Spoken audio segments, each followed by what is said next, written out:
Šabat toledot, malda ir empatija. Toledot reiškia kartos ir palikuonys. Šis paraša prasideda mįsle, kodėl mes šį skyrių vadiname toledot. Prieš keletą savaičių turėjome parašą Noach apie Noach kartas. Tad kodėl ne paraša Yitzchak?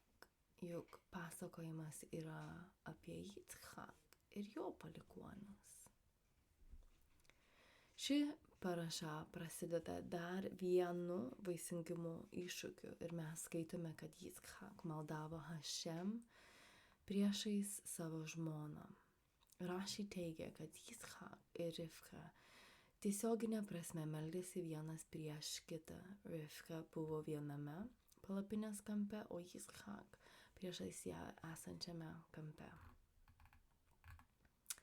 Jie galėjo matyti vienas kitą ir jausti vienas kito emocijas. Gilesnių lygių Midrašas teigia, kad Yitzchak žiūrėjo į savo žmoną ir meldėsi, kad ji turėtų vaiko, o Rivka žiūrėjo į Yitzchak ir meldėsi, kad jis turėtų vaiką. Ši švelni scena mus skatina suprasti, kad jei norime melstis už kitus, veiksmingiausias būdas yra stovėti priešais juos. Tai leidžia mums įsijausti į kito žmogaus padėtį ir pajusti jo skausmą, baimę, kančią, sielvartą. Stovėti priešais reiškia panaudoti savo gebėjimą atpažinti ir užjausti kitą žmogų, jausti artumą kito žmogaus padėčiai, tapatinti su tuo žmogumi. Tanja Singa, socialinė neurologė, žinoma dėl novatoriškų empatijos tyrimų atliktų naudojant smegenų vaizdavimo metodus, įrodė, kad empatija reiškia tikrą kito žmogaus skausmo pajautimą, o užuojauta yra reakcija susijusi su susirūpinimu ir noru padėti, nebūtinai dalijantis emocijomis. Smegenų sritis, kurios aktyvios, kai jaučiame skausmą, taip pat panašiai reaguojame, kai sužinome, kad artimas žmogus patiria skausmą. Singerio tyrimai rodo, kad mes galime išmokti didinti empatijos jausmą, užuojautą ir empatija atsispindi Yitzchak ir Rivka maldose. Talmudas skelbia, kas meldžiasi už savo draugą, kai jam pačiam reikia to paties, bus išklausytas pirmas. Malda yra ne tik teigiamas pavyzdys kitiems, bet ir atlygis, palaima bei stiprybė besimeldžiančiam asmeniui. Mes meldžiamės vienas prieš kitą, kai esame kartu sinagogoje, bet taip pat ir kai meldžiamės nuoširdžiai už kitus iš tolo. Maldoje yra dvasinė jėga. Kai meldžiamės, mes nusistatome tikslą, tikrą bendravimą su Dievu. Ryšys su Dievu kitu vardu ypač galingas. Nors mes galbūt niekada nesužinosime savo maldų rezultatų, kai meldžiamės už žmones, kuriuos asmeniškai nepažįstame, bet ne pats atsakymas į maldą ją daro galingą. Tai yra ryšys su Hashem. Kaip komunikacija su Elohim gali mus pakeisti? Daktaras Andrew Newberg, Markus Integruotos sveikatos instituto tyrimų direktorius ir Jefferson universitetinės ligoninės gydytojas. Vienas iš knygos Kaip Dievas keičia mūsų smegenis, pažangiausių žymiausių neurobiologo atradimai autorių, dažnai sulaukia klausimo, ar jis pats tiki Dievu. Galima manyti, kad atsakymas yra akivaizdus, kad daktaras Newberg turi būti religingas žmogus, jis buvo auklėtas kaip reformuotas žydas. Bet iš tiesų jisai stebina mus su savo atsakymu. Ir jis mums sako, daugelis iš jūsų klausėte, ar aš tikiu Dievu. bet aš net nesu tikras, kad Dievas egzistuoja. Jo kolega ir bendraautorius, daktaras Mark Robert Waldman, netiki Dievo egzistavimu. Tačiau tiek daktaras Newberg, tiek daktaras Waldman sutinka, kad jie gali neurologiškai įrodyti, jog tikėjimas Dievu mums yra naudingas. Newberg atrado keletą įdomių efektų susijusių su Dievu, arba, kaip jis pats tai vadina, kontempliacija ir malda. Pirmiausia, kasdieninė 12 minučių trukmės asmeninė malda ir apmąstymai daro didelį poveikį žmogaus smegenims. Tai stiprina unikalią neuronų grandinę, didinančią mūsų socialinį sąmoningumą ir empatiją. Šis procesas tiesioginė prasme padeda mums mylėti savo artimą ir rūpintis kitais, ugdydamas didesnį užuojautos jausmą. Jis netgi slopina neigiamas emocijas kaip pyktį. Pyktis izoliuoja mus nuo kitų, atskiria mus ir griauna bendruomenę, nes mes užsisklendžiame savyje. Antra, žmogaus smegenys turi savybę vadinamą neuroplastika. Mokslininkai anksčiau ir net ne taip seniai manė, kad žmogaus smegenys auga ir vystosi vos keletą metų, pasiekia plato ir tada pradeda nykti ir lėtai erozijuoti. Dabar mes žinome, kad smegenys nesustojo vystytis, bet toliau vystosi ir tobulėjas dėl mūsų patyrimų, patirčių, mūsų elgesio, mūsų kasdienių žinių. Tokiu būdu mes galime turėti prisiminimus, kurie nuolat įgauna naujas formas, tiesiog dėl to, kaip mes juos kartojame savo. Trečia, kadangi žmogaus smegenys nuolat keičiasi, mes turime būti sąmoningi, ar mes vystomės gerąją ar destruktyvę linkme. Mūsų kasdieninė, savaitinė, mėnesinė ir metinė veikla iš esmės formuoja mūsų gyvenimą ir likimą. Mūsų gyvenimo būdas ir veikla tiesioginė prasme formuoja mūsų smegenis.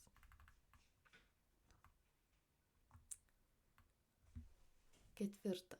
Malda ir asmeninė kontempliacija. Šventojo rašto skaitymas ir Dievo žodžio apmąstymas padeda mums išlaikyti sveiką gyvenimo pusiausvyrą. Kiekvienas iš mūsų turėtų kasdien skirti dalį laiko asmeniniai maldai, ryšiui su Dievu ir kontempliacijai, savo elgesio apmąstymui. Nesvarbu, kiek esame užsiėmę, turime rasti laiko ir erdvės savo prioritetams ir tai, ką laikome svarbiausia.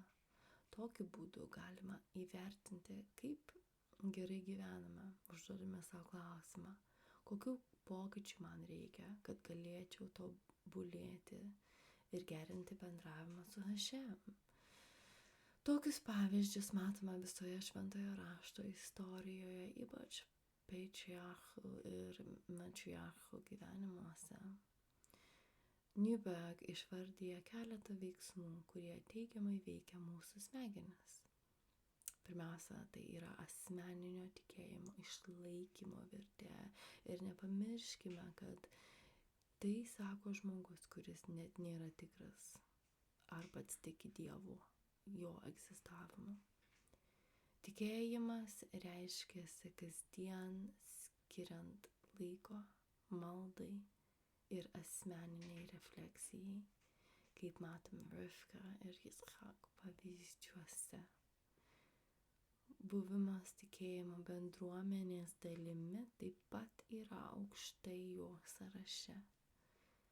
Daugelis žmonių sutelkia dėmesį į aerobinius pratimus ir fizinį aktyvumą, neatsižvelgdami į laiką, praleidžiamą su kitais, Bet intelektualinis aktyvumas ir mokymasis visą gyvenimą labai žydiška koncepcija smegenims yra nemažiau naudinga. Galiausiai jis sako, kad bendruomeniškumą kuriame šypsodamiesi. Šypsantys žmonės traukia kitus, o niūriai nusiteikę atstumia. Sąmoningas ketinimas yra raktas. Kuo daugiau dėmesio skiriame Toros vertybėms ir leidžiame Hašem valdyti mūsų gyvenimus, tuo daugiau naudos gauname. Rivka ir Yitzchak. Taigi, Parasha Teledut sužinome, kad Rivka sunkiai galėjo pastoti, nors ji buvo gana jauna, kai ištekėjo už Yitzchak. Aš net sakyčiau labai jauna, nes tuo metu įprastas vedybo amžius buvo 15 metų, Šekspyro Džiuljetai buvo tik 14 metų. Nevaisingumas buvo nustatomas, kai pora būdavo susituokusi mažiausiai 10 metų. Rivka ir Yitzchak tuo metu tikriausiai buvo susituokę mažiausiai 20 metų. Tiek Rivka, tiek Yitzchak meldėsi, kad jį pastotų, nes jos pastojimas buvo aiškiai toks pat svarbus kaip ir Saros pastojimas, Dievo sandoros su žmonėmis ateičiai. Mums pasakojama, kad Elohim išklausė Yitzchak karštą maldą ir Rivkai prieš gimstant dvyniams davė specialų pranašišką pranešimą. Teigiamas atsakymas į Yitzchak maldą atitiko Dievo pažadus Abraham ir pačiam Yitzchak. Yitzchak ištikimo ir teisaus Abraham ir Sarai vienintelis sūnus tapo spalvingo ir energingo Jakov tėvu. Tačiau Yitzchak atrodo neturėjo savitos asmenybės. Vienas rabinas galbūt šiek tiek negailestingai apibūdino Yitzchak kaip blyškų ir schematišką patriarchą tarp 3 protėvių, kuriam priešakyje buvo pavyzdinis įkūrėjas, o po jo ryškus kovotojas. Yitzchak pristatomas kaip Abraham sūnus 25:19. Kitame sakinyje pristatoma Rivka, o iki paragrafo pabaigos pasirodo Jakov ir Isav. Yitzchak savo istorijoje beveik nepasirodo, nes tik keletas frazių skiria Abraham nuo Jakov, labai mažai pasakojant apie tą, kuris yra tarp jų, išskyrus tai, kad, kaip žinome, jis buvo ryžtingas žmogus. Ką Rašiai, kuris tiek daug pasakoja apie Abraham ir Jakov, turi pasakyti apie Yitzchak?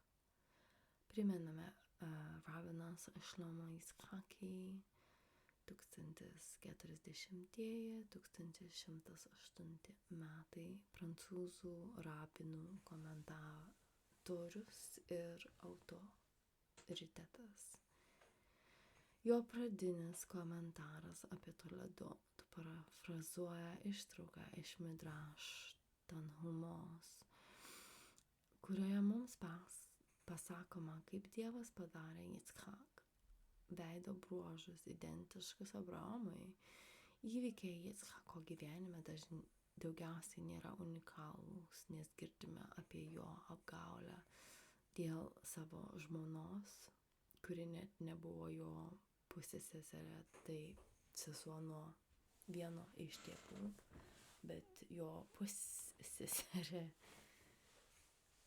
Ir apie šulinius, kuriuos jis iškasė, bet kuriuos kaimynai piemenys nuolat užpildydavo. Yitzchak pasakojimas yra užgožtas daug įdomesnė jo sūnų brolių konkurencijos pasakojimu, kuris atidaro ir uždaro šią parašą. 1632 metais, praėjus beveik 150 metų po išvarymo, rabinas Manasseh ben Israel ispanų kalba išleido knygą Conciliador, siekdamas padėti savo bendruomeniai Portugalų moranų vaikams ir anūkams sustiprinti naujai atgautą žydų tikėjimą ir tapatybę.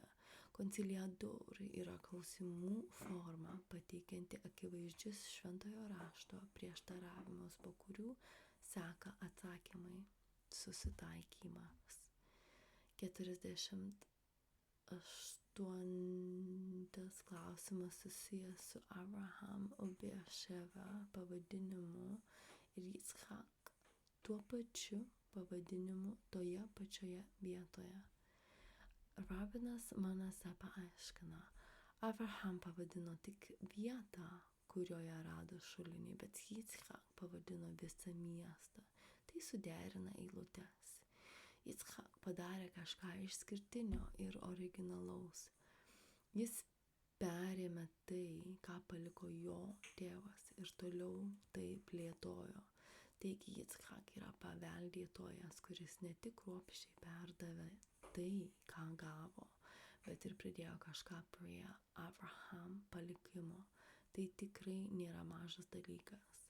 Bereshit 26 atskleidžia nuostabiai niuansuotą viziją apie tai, ką reiškia paveldėti. Yitzchak imituoja savo tėvo gyvenimo modelį, bet jis pereina prie sąmoningo prarastų ar paslėptų Abraham palikimo elementų atkūrimo, nes jis iš naujo kasa senus šulinius. Yitzchak gauna palikimą, vadinamą Beerševa 7 šuliniai, ir jį tobulina bei plečia. Jis gerbė savo tėvą, jį imituodamas ir sekdamas jo pavyzdžiu. Tai nėra blogas dalykas, turint omenyje, kad jo tėvas yra Abraham. Ir tada pereina prie atkūrimo ir kūrybinės plėtros. Isav ir Jakov. Isav buvo pirmasis iš 2 berniukų gimusių Yitzchak ir Rivka. Jis buvo auklėjimas su tomis pačiomis žiniomis apie Dievą, kurias gavo jo tėvai, o per juos ir jo brolis Jakov. Jis pasirinko medžioklę kaip savo pagrindinį užsiėmimą ir malonumą, tiek savo pašaukimą, tiek pomėgį gyveno be rūpesčių klajodamas. Isav buvo tėvo numylėtinis ne dėl savo teisumo, bet dėl sultingo raudono troškinio, kurį jis gamindavo iš sumedžiotų žvėrių. Jakov buvo antrasis dvynys, bet pranašystės sūnus. Atrodo, kad jį daugiausia augino motina, kuri jam pirmenybę teikė kaip Dievo, jai prieš jo gimimo duoto pažado sūnui. Dievas pasakė Rivkai, kad šis jos antrasis sūnus buvo jo išrinktas vietoj savo brolio gauti pirmagimio teisę ir sandoros pažadus. Jakov skyrėsi nuo savo brolio. Jis liko arti namų, prisimdamas atsakomybę už savo tėvo namų bandą ir kaimenę. Jis pasirinko tą pačią profesiją kaip Avel, Mošė, David ir kiti, kurie buvo artimi Dievui. Tačiau jis taip pat nusprendė būti savo šeimos atrama, komandos dirbančios ne tik dėl dabarties, bet ir dėl savo šeimos ateities bei jų sandoros su Dievu narys.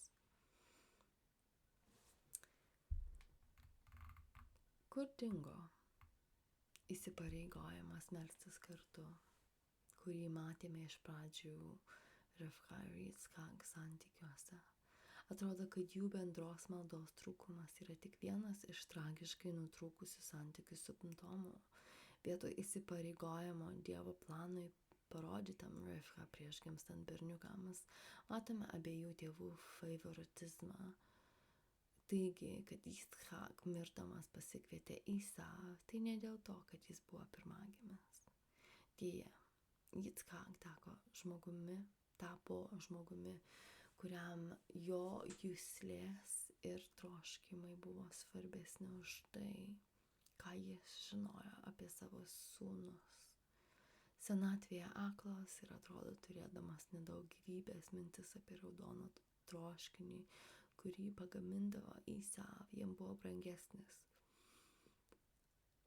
už jo sūnų charakterio vertinimą ar Dievo pasirinkimą šiuo klausimu. Rivka ir Jakovo apgaulė buvo šių priežasčių pasekmė. Rivkos noras, kad teisėtas sūnus Dievo pasirinktasis gauti pirmagimio teisę, todėl ji ėmėsi spręsti reikalus pati, o nepaliko juos Hašemui. Tai taip pat buvo Isav nepaisimo tuo, kas buvo tikrai brangu, bei jo godumo dėl greito fizinio pasitenkinimo ir malonumo rezultatas. Ir Jakov noro gauti tai, kas, kaip jam buvo pasakyta, teisė tai priklausė jam. Šis apgaudinėjimas yra Yitzchak palankumo nepelnytam sūnui pasekmė. Yitzchak ir Rivka santykių, kurie nebebuvo sutelkti į maldą ar Dievo tikslą ir konfliktas tarp pačių brolių. Mes žinome, kad tarp Isav ir Jakov nebuvo meilės. Tikėtina, kad jie niekada neturėjo daug bendro ir niekada nebuvo ypač artimi, nepaisant to, kad buvo dvyniai, aiškiai neidentiški dvyniai. Tačiau dabar visa Isav neapykanta Jakov sukėlė jam norą nužudyti savo brolį, kaip Kain nužudė Avel. Jakov buvo išsiųstas, kad jam nebūtų padaryta žala. Tai atrodo, kad Isav tikrai nebuvo savo tėvų paveldume. Jakov išvykimas taip pat buvo dalis Dievo plano dėl jo ateities ir mūsų tautos ateities. Net kai Jakov grįžo ir padarė visas įmanomas nuolaidas savo broliui, kuris tuo metu aiškiai buvo nusisukęs nuo savo tėvų Dievo, Isav niekada nebuvo visiškai pasitikimas Jakov. Isav palikuoniais nebuvo sandoros ar pažadų paveldėtojai, jie buvo pagonys. Empatija įsišaknijusi tikroje meilėje Dievui ir artimuose santykiuose su juo, pasireiškianti jo įsakymų laikymuose, malda ir apmąstymais. Šioje šeimos situacijoje tikrai nėra akivaizdi. Tačiau visame šventajame rašte mums įsakome elgtis su kitais geriau nei su savimi. Esame pasirengę atleisti kitiems, tuo pačiu neieškodami įžeidimų kito elgesyje ar žodžiuose. Turėdami tokį empatijos jausmą, padedame ir remiame kitus, kai jie susiduria su sunkumais savo gyvenime. Stengiamės padrąsinti vieni kitus, atmetant piktus ar neigiamus žodžius. Dalijame savo kovomis ir sunkumais su kitais, kad jie galėtų už mus melstis ir mus padrąsinti. Jūsų santykiai su Hašem. Dievas, kuris žino mūsų mintis ir veiksmus, visada yra ištikimas ir rodo meilę mums, kuri pranoksta viską, ką mes rodome kitiems. Žmogiškiai santykiai, kad ir kokie stiprus jie būtų, gali būti įtempti dėl konfliktų arba prarasti dėl laiko ar mirties. Tačiau galime būti tikri, kad Dievo ištikima meilė jums yra pastovi, niekada nesibaigianti, besąlyginė, nes Adonai, jūsų Elohim, eina su jumis. Jis neapleis jūsų ir nepaliks jūsų. Devarim 31:6. Štai, kas yra meilė. Ne, mes pamilome Elohim, bet jis pamilo mus ir atsiuntė savo sūnų, kad jis būtų kapara už mūsų nuodėmes. Jūsų ištikimybė Dievui ir meilė jam pasireiškia jūsų troškimu bendrauti su juo. Taip pat jūsų noru paklusti jo įsakymams, laikytis jo priesakų ir įstatymų bei siekti kitų gerovės. Dievas įsako mums atmesti meilę pasaulio malonumams ir siekiams. Vietoj to turime sekti Rav Ješua pavyzdžiu ir gyventi taip, kad mūsų gyvenimas atspindėtų Dievo meilės savybės. Tikros empatijos ir meilės savybės yra blogo polinkio, kuris pasireiškia pasididžiavimu, grubumu, savanaudiškumu, pykčiu, neigiamumu, žiaurumu, apkalbomis ir malonumu pasakoti apie kitų nuodėmes, atmetimas.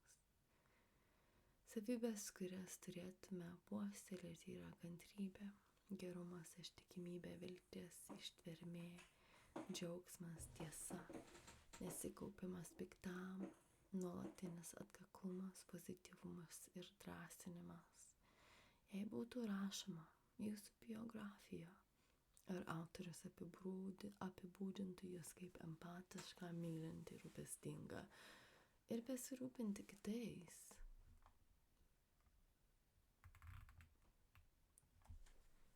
jūsų aplinkiniai kasdien jūs vertina, ar jūs stovite priešais, empatiškai reaguojate į juos, suprantate jų padėtį, tapatinatės su jų poreikiais.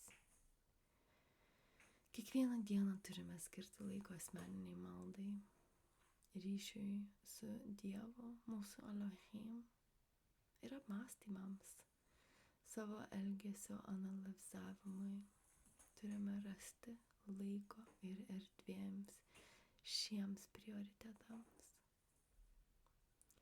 Dabar ir kasdien apgalvokime, ar tinkamai gyvename.